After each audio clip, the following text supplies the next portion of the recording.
Hello friends. So today we will continue with middle ear.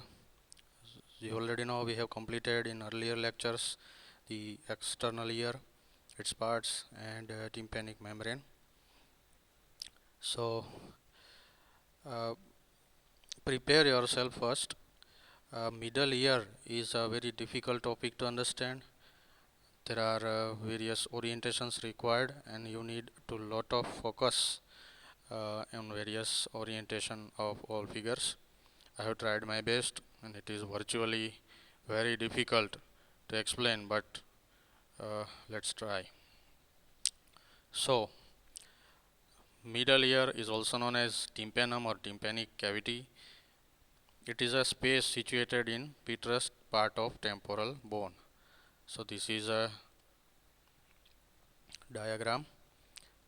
This is right side of temporal bone. This one is squamous part of temporal bone. This one is petrous part of temporal bone. The petrous part, which is forming roof of middle ear cavity, is known as tegmen tympani. So in the medial wall of middle ear we have internal ear. Further medially it has the nerves entering. This opening, you can see, this opening is internal acoustic meatus or internal auditory meatus. So it transmits facial nerve and vestibulocochlear nerve. Vestibular and cochlear divisions will separate. We will see in the internal ear. The facial nerve will have oblique course. It will enter. It will have oblique course and then it will go downwards and exit through stylomastoid foramen.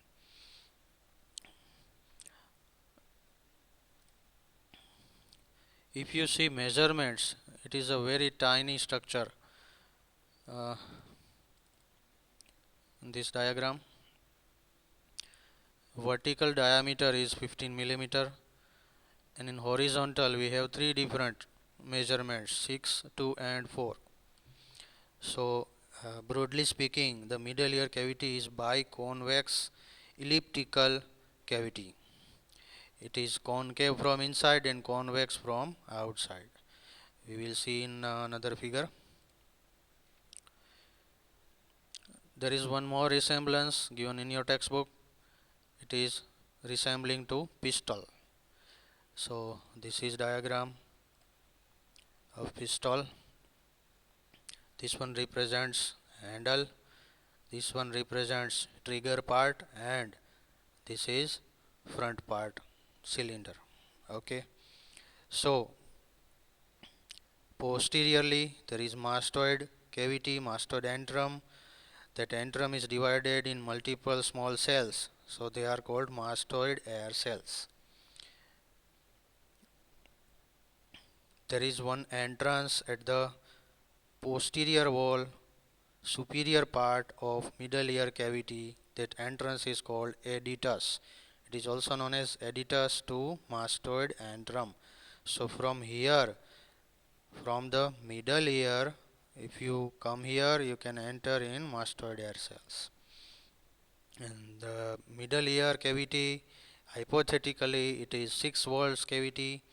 So it is anterior wall, posterior wall, roof, floor, medial and lateral walls, like that. In the front or anterior wall of this middle ear cavity, we have two different openings. One is for tensor tympani muscle and one is for auditory tube. So our auditory tube is also known as nasopharyngeal tube or Eustachian tube. It will open from here, it will communicate with pharynx. In the floor we have bulb of internal jugular vein, and on the anterior wall we have S-shaped loop of internal carotid artery. If you see the diagram of internal carotid artery, there will be typical S-shaped loop called siphon of the internal carotid artery. So if we divide middle ear cavity, there are three broad subdivisions. So this one represents middle ear cavity. This one is our external auditory canal, which is ending at tympanic membrane. So this middle ear cavity, this hole is divided in three parts: upper, middle and lower part. Upper part is called epitympanum, middle part is called mesotympanum, lowermost part is called hypotympanum. This will continue with the bony and cartilaginous part of auditory tube. So these are the three divisions of middle ear cavity. So you can imagine that in earlier diagram it is biconcave from inside, and this tympanic membrane represents lateral wall, and this represents medial wall containing footplate of stapes. Epitympanum is also known as attic. So attic is a part above tympanic membrane which contains a head of malleus, body and short process of incus. These parts will be discussed in the ossicles. Now we will focus on the 6 different boundaries of the middle ear we have already seen in this particular diagram. So this represents different boundaries.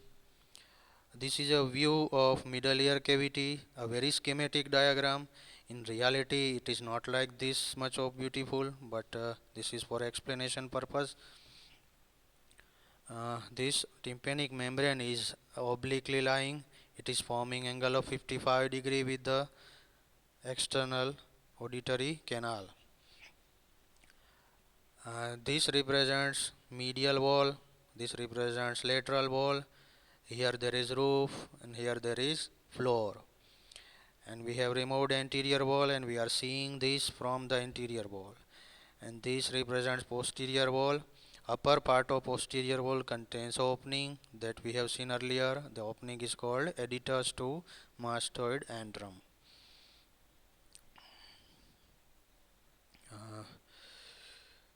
Medial wall is also known as labyrinthine wall. Lateral wall is also known as tympanic wall. Roof is also known as tegmental wall. Floor is also known as jugular wall because it holds the bulb of jugular vein. Anterior wall is also called carotid wall because it is containing loop of internal carotid artery. Posterior wall is also known as mastoid wall because it opens in the mastoid cavity. So these all names are already given in your textbooks. So again, roof is also known as tegmental wall because it is containing tegmen tympani part of petrous temporal bone. In small children, this represents a gap because it is unossified petrosquamous suture which is developing. So it is usually in direct contact with the meninges. So there are more chances of spreading of infection in children. Infection of middle ear or otitis media can spread easily to the roof and the then brain. In adults, when this is fully ossified, it will transmit vein from the middle ear to superior petrosal sinus. The floor is also known as jugular wall. In this diagram, this is a schematic view. In the BD Chaurasia textbook, this is given in the form of model. It is highly recommended that when you see this, you should prepare a model with a full 6-volt box. You should keep your model in the hand and see all these parts and try to speak without reading. This is very good model for Viva, and this diagram represents that open model. So this is 6-volt model. This part is lateral wall which is reflected outwards. It contains tympanic membrane.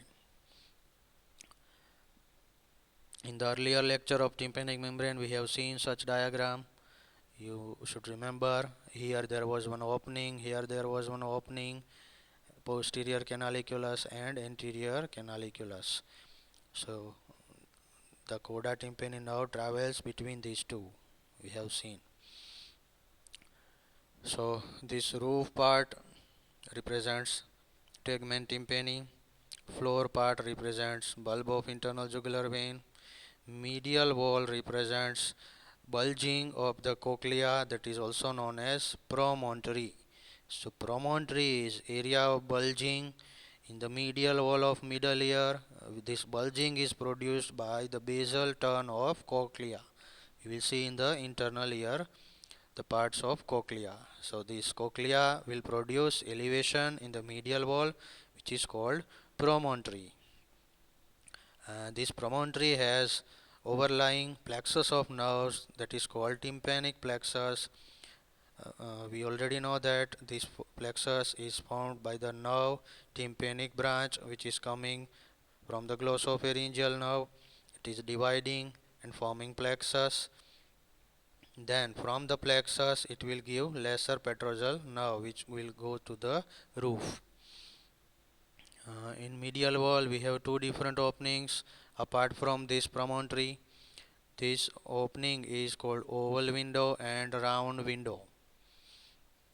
This is closed by the foot plate of stapes, and this is closed by secondary tympanic membrane.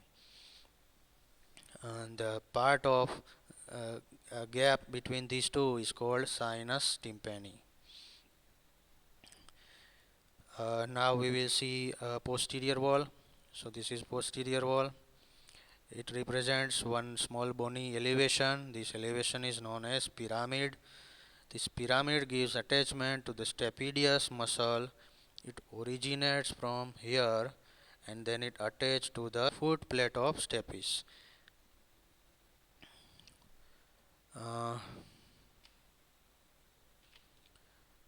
So we will continue with posterior wall. It contains opening in the upper part, which is called adytas, and our facial nerve has oblique course. It travels like this. It enters in the internal auditory meatus somewhere here. Then it is running obliquely. When it is turning obliquely, there is one genu or turn, that is called geniculate ganglion of facial nerve. From the genu, it will go obliquely upwards and laterally. Then it will go downwards and run on the posterior wall, and somewhere here it will exit through stylomastoid foramen. So during this journey of facial nerve, it will give one anterior branch, that is coda tympani. Here it will open in the posterior canaliculus. It will travel in the medial side of tympanic membrane between these two bones, malleus and incus. It is running through pars flaccida part of the tympanic membrane. Then it exits through anterior canaliculus of coda tympani. In earlier diagram, you can see oblique course of facial nerve, coda tympani, further course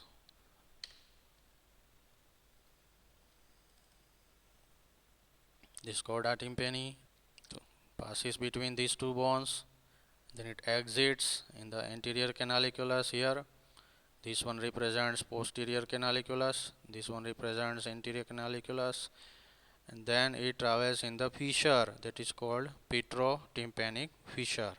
From here it will exit and then it will join the lingual nerve and end in the submandibular ganglion.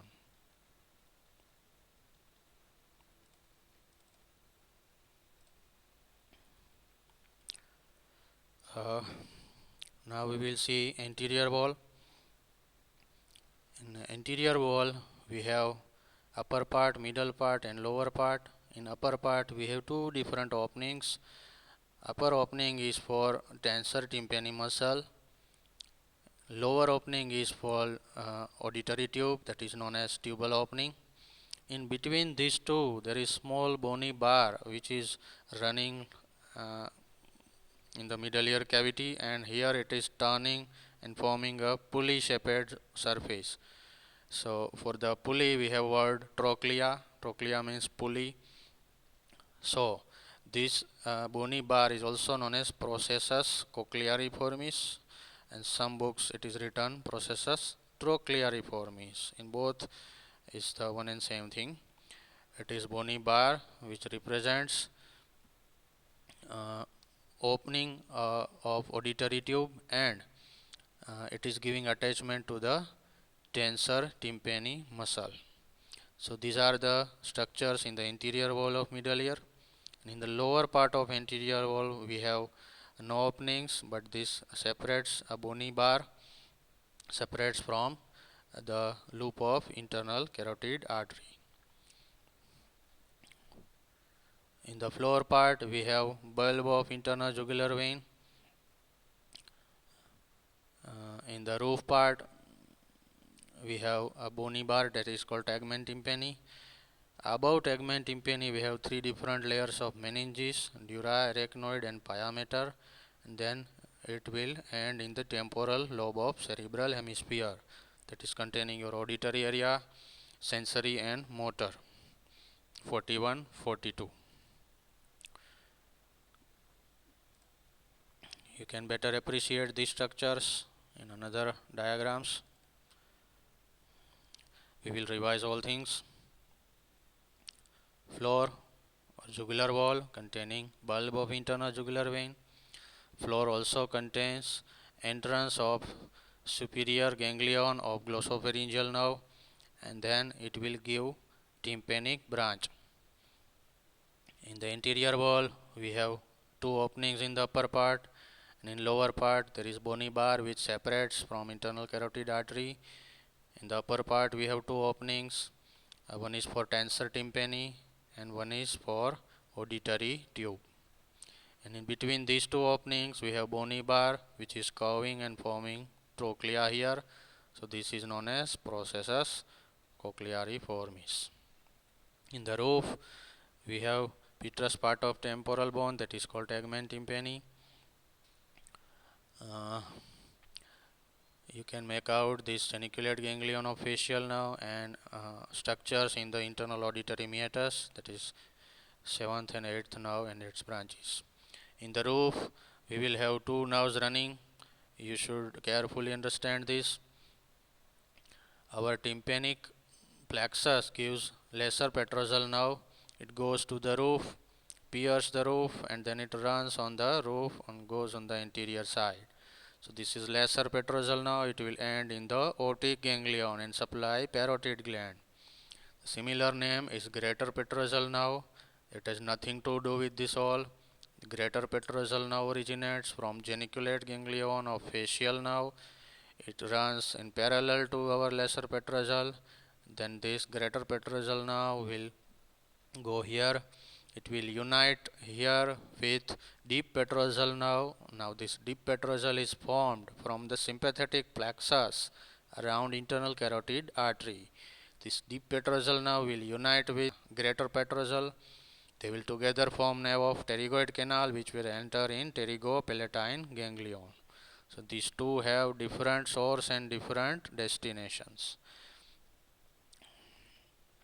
In the posterior wall we are seeing this bony bar. This represents origin of stapedius muscle.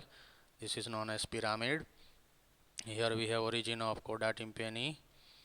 This is oblique and vertical course of facial nerve, and in upper part we have opening. This opening is known as edetus. From the edetus we can enter in mastoid air cells.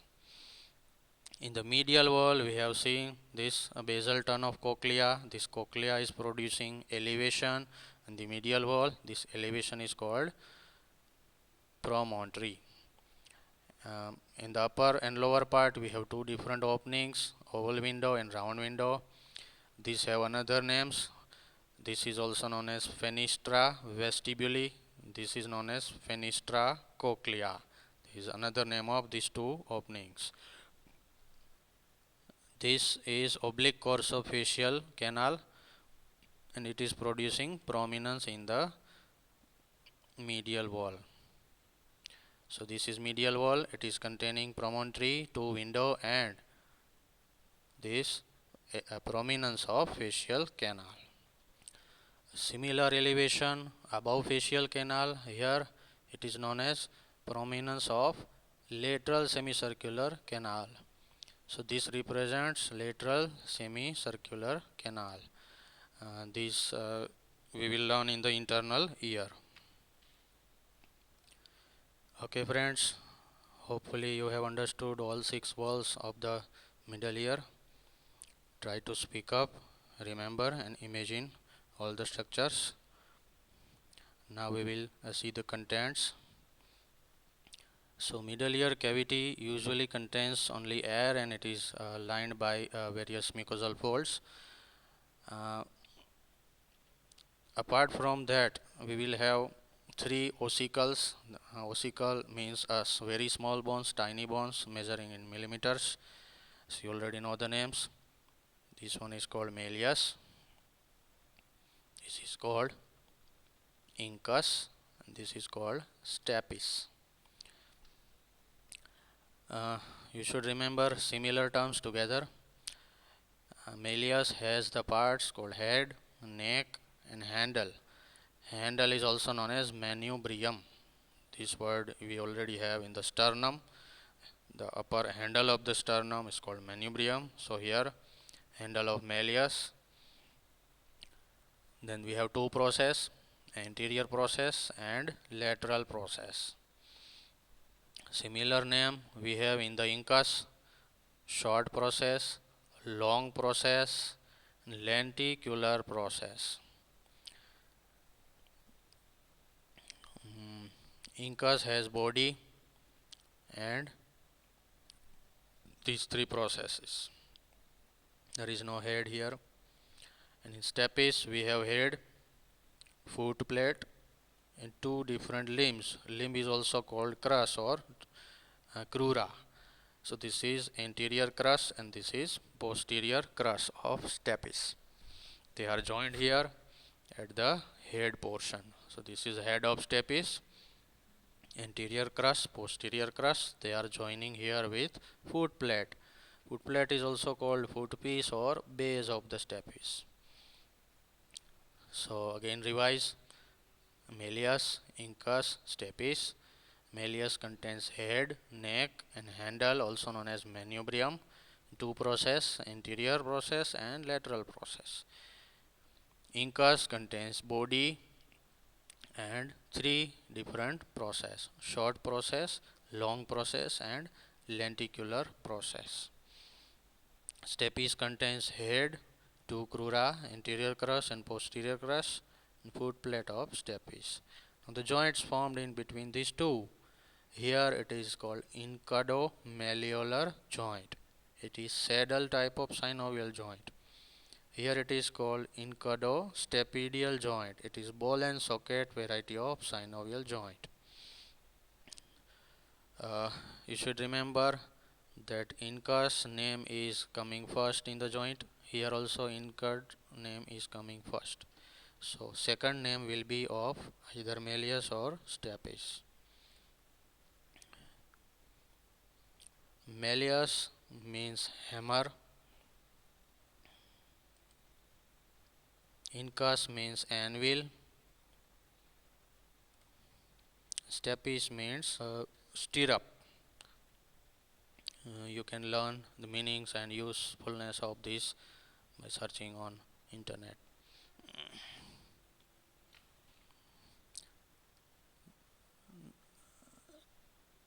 Now we will see muscles. You should have orientation of these bones in this diagram. This is malleus, this is incus and this is stapes. Foot plate of stapes is closing oval window. Stapedius inserts here around the incudostapedial joint. Tensor tympani is inserted here in the medial surface of the malleus, and there are ligaments attached. Here we have ligaments with malleus and incus. Muscles of middle ear, we have 2 different muscles. One is called tensor tympani, one is called stapedius. So this is anterior side, this is posterior side, this is our tympanic membrane, malleus, incus and stapes. So the two muscles, tensor tympani and stapedius. The tensor tympani is coming from the anterior side around processus cochleariformis, then it attached to the handle of malleus. Stapes comes from the posterior wall, then it attached on the joint and posterior crus of stapes.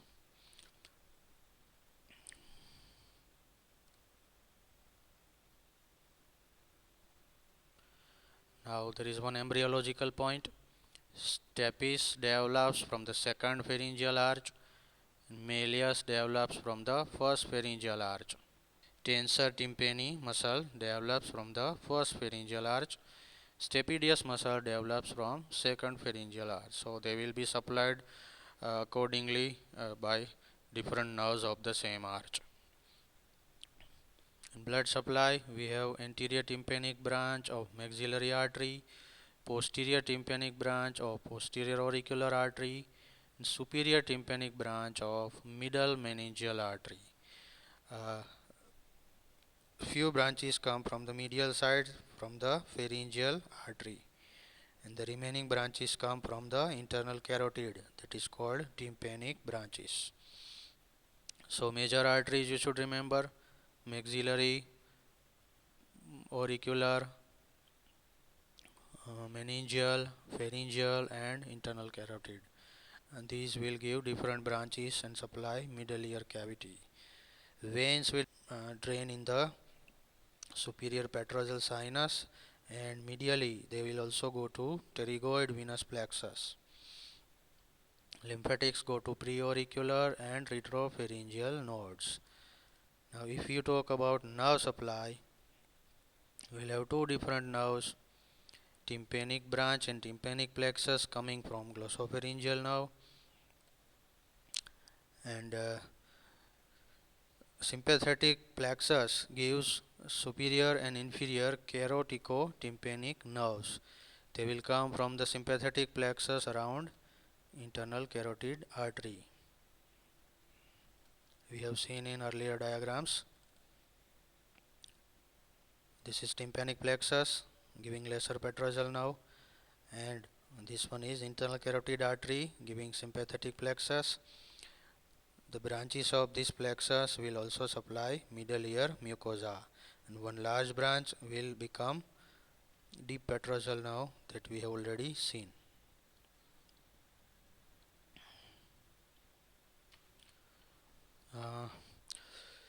Functions of middle ear: it transmits sound waves, it vibrates tympanic membrane, and these waves are transmitted by ear ossicles to the round window.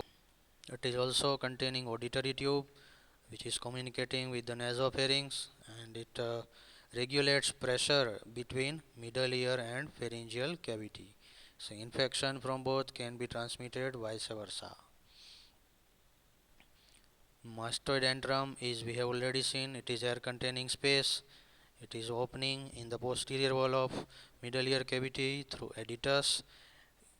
If there is infection in this area, we have seen in earlier lecture, it can be drained from the drilling in the supramastoid crest. That area is known as Mac-Evans triangle. So we will continue with the auditory tube or pharyngotympanic tube.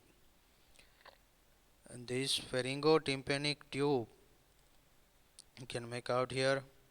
It communicates hypotympanum with continuation with the auditory tube. So broadly there are two different parts: bony part and cartilaginous part. This is medial 2/3 and this is lateral 1/3. This opens here in nasopharynx. You can make out opening in the nasopharynx. This is sagittal section. Here this opening of pharyngotympanic tube producing one elevation. This elevation is known as torus tubarius, and this fold which is guarding this opening, this fold is known as salpingopharyngeal fold.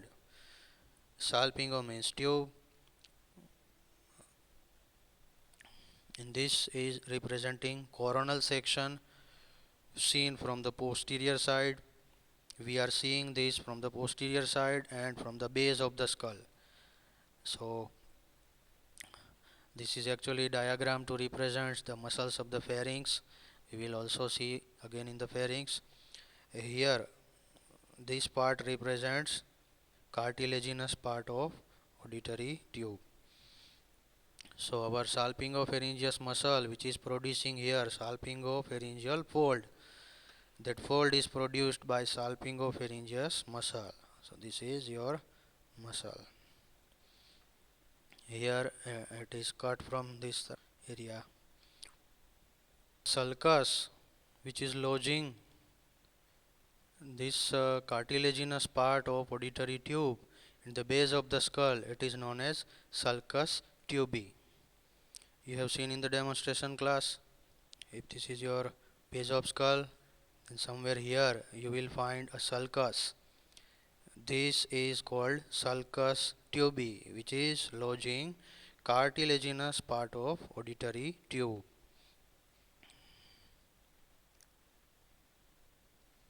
There is also one fissure here. This whole fissure is a V-shaped fissure.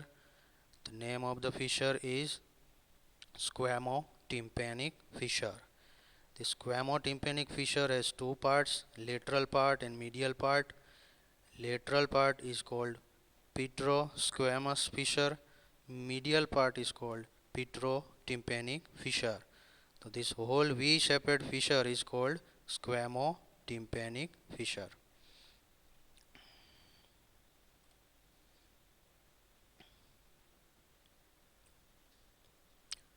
This diagram represents relations of the auditory tube.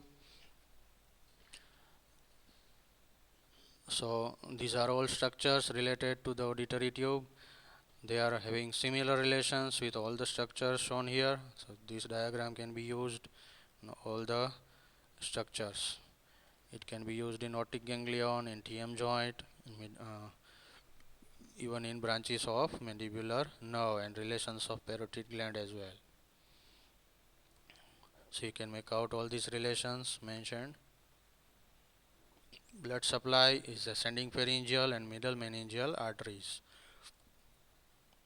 Nerve supply, pterygopalatine ganglion and its pharyngeal branches, mandibular nerve and its meningeal branch. This meningeal branch of mandibular nerve has another name that is called nervus spinosus. And one more nerve, that is glossopharyngeal nerve, which is supplying through tympanic plexus. So major nerves are maxillary, its branches, mandibular, its branches, and glossopharyngeal and its branches. Function of the auditory tube is to maintain communication between middle ear and nasopharynx.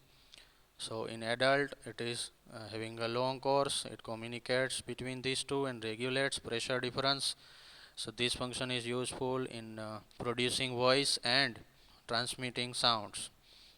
For hearing function and for speaking function both, this is very vital and useful. So in case of infection of middle ear or nasal mucosa or even pharyngitis, there will be altered voice and ear pain and nose and throat pain. It is related to this function.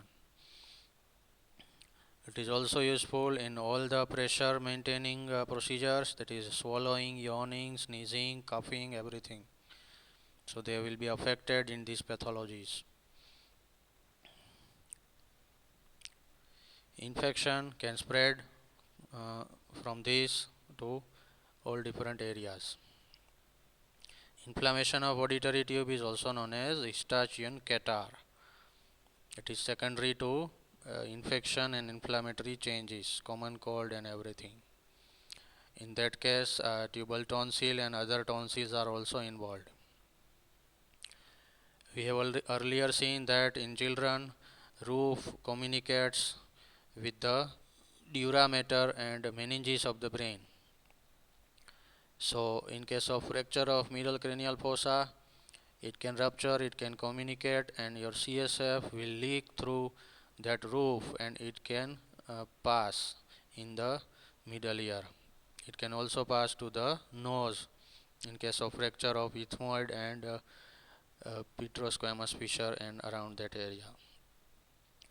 So if CSF passes from the ear, it is called CSF otorrhea. If it passes from the nose, it is called CSF rhinorrhea. In case of mastoid abscess, it can be drained through a drill in the McEwan's triangle. Mastoid abscess is mostly secondary to otitis media, that is infection of middle ear cavity. Otosclerosis is calcification of stapes.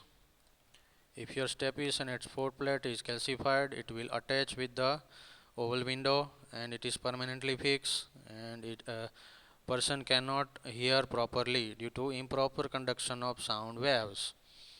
So in this case it is replaced by prosthesis, so it will take over the function of stapes.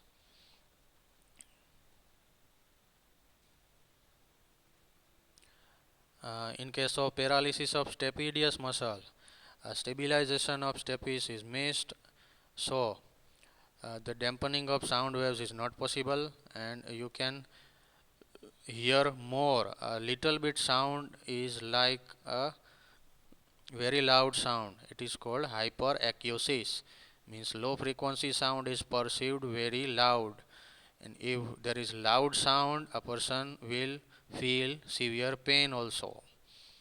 So reverse of this term is called hypoacusis, in which there is, due to various causes, the vibrations of stapes is very less.